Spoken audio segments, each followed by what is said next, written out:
అది ఆ సామాజిక వర్గంలో పెద్దలకి వచ్చింది. కుటుంబాల్లో కలహాలు చూసినాడు. వాళ్ళ ఆరోగ్యంతో ఇప్పుడు ముద్రగడ పద్మనాభం గారి పరిస్థితి మొన్న ఏఐజీ హాస్పిటల్కి తీసుకురావాల్సి వచ్చింది. ఆయన ఆరోగ్యం బాగా మళ్ళీ మొన్న ఆయన్ని కెలికి బయటికి తీసుకొచ్చాడు ముద్రగడ పద్మనాభం. వాళ్ళ అమ్మాయి కూడా చెబుతుంది ఆయన ఆరోగ్యం బాగాలేదని. ఆయనకి ఇతరుల ఆరోగ్యంగా తర్వాత అంబటి రాంబాబు గారితో ఆ బూతులు తిట్టించిన వ్యక్తి ఆయన జైల్లో ఉండగా కూతుళ్లతో కులం కుంపట పెట్టించాడు. కుల ప్రస్తావన తెప్పించాడు. వాళ్ళు ఇచ్చిన నోట్స్ చదివింది అమ్మాయి. వాళ్ళు ఫీడ్ చేశారు నువ్వు ఈ మాటలు మాట్లాడమని. అది నిజానికి అంబటి రాంబాబు గారు అసలు కుల ప్రస్తావన మీద జరగల ఘర్షణ. ఇదే అక్కడ లడ్డు ఇదే ఫ్లెక్సీల మీద తగాదాలో ఆయన బూతులు మాట్లాడాడు. అట్లా ప్రతి కుటుంబంలోనూ కుంపట పెట్టాడు. ఇప్పుడు అది ఆ కుంపటిని ఆర్పటం రాంబాబు గారి వల్ల అవుతుందా?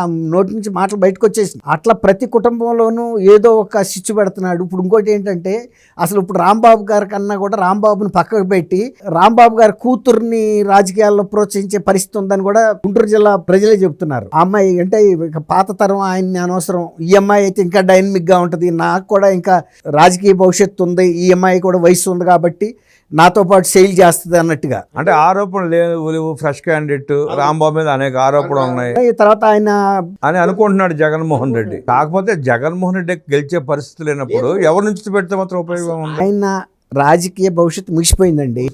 ఇప్పుడు అందుకని ఏం చేస్తున్నా అంటే ఆ ముగిసిపోయిన ద్వారాలని మొండి ద్వారాలని తెరిపించడానికి ఈ కాపు సామాజిక వర్గానికి చెందిన కొంతమందిని రెచ్చగొట్టే ప్రయత్నం చేస్తున్నాడు.